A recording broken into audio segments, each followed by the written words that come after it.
Greetings and salutations. I guess I kind of ended up dropping the short and sweet videos. I don't know why, I just did.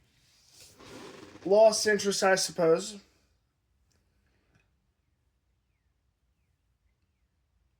But I figure, you know what, since I do kind of like to try out new things, what about a new kind of video for Sunday? Something for all of you out there to enjoy. And this is how it works. I ask you, how many of you remember? And the theme of the video is going at the end of that. For example, how many of you remember movie rental brick and mortars like Blockbuster Video?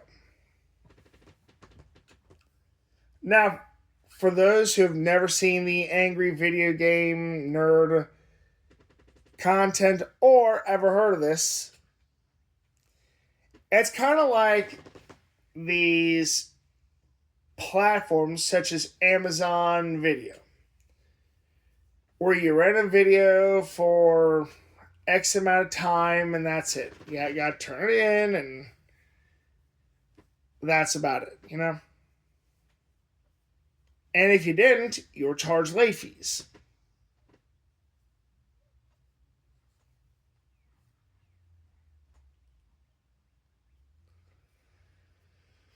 Now, if you didn't have Blockbuster Video in your area in America, I can't speak for Canada, obviously, or any other part of the world.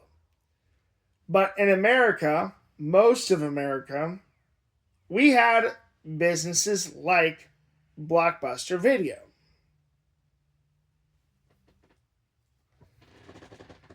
And you'd rent games or movies, sometimes even buy them pre-owned or used if you so prefer.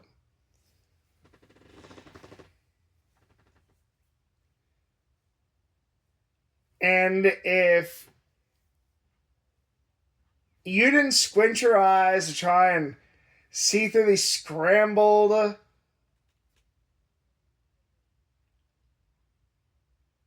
TV shows on like HBO and whatnot, you could maybe get your parents to rent you out stuff like horror movies or adult anime. And I'm not talking about hentai, I mean adult anime. Anime that is not for kids but adults. Like, for example, Megazone 23. It is not for kids. I would never let a kid watch that, especially part 2.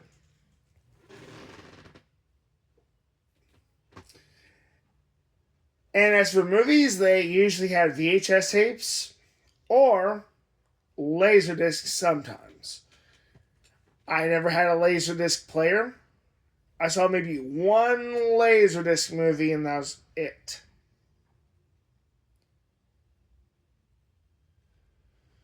VHS tapes were, in my opinion, just a gateway into entertainment.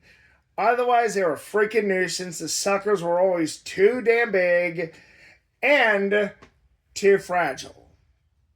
Magnets ruined them. The film always got damaged, or even if it was okay, you had to deal with the tracking problems of the VCR. Tracking never worked at all. How many of us actually got tracking to work on a VCR? How many of us? Oh yeah, that's also something you could rent. I think VCRs or maybe Laserdisc players. I'm not sure about cameras though. I don't think so though.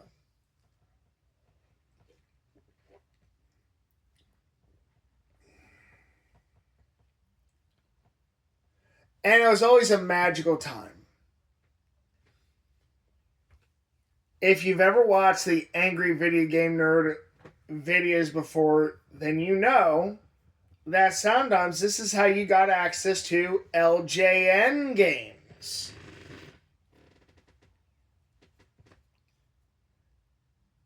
And like movies, you had to enjoy it.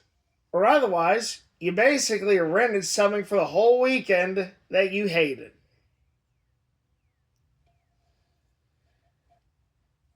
And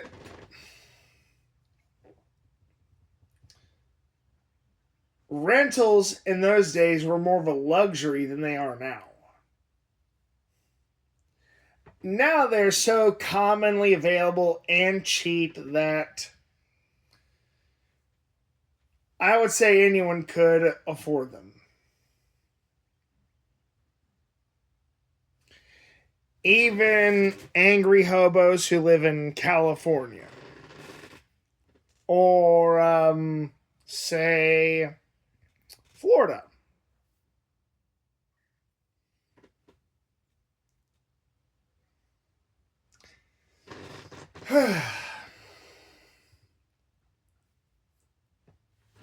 So, yeah.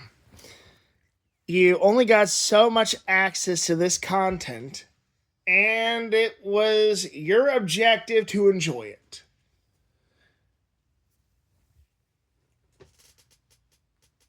And that's pretty much it. Brick and mortar movie rental place didn't last far too long into Blu-rays, I'd say. Definitely quite a bit into DVDs, though. I can't even remember the last movie rental place I've actually been to in the last 2 or 3 decades. It's about how long it has been. And I know there's been at least one Blockbuster video still in existence. Last time I knew of it through Cinemassacre's content. And I think I remember once upon a time hearing there's still a movie rental place around here. I don't know nowadays, but I looked a few years ago and there was.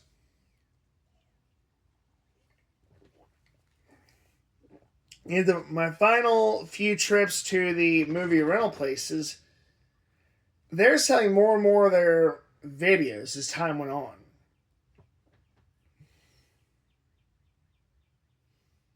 Which goes to show about the future of movie rental brick and mortars and the lack thereof, I should say.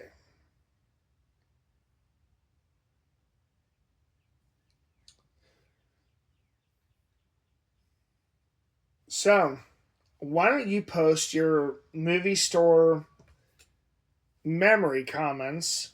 They'll get approved. Don't you worry about that.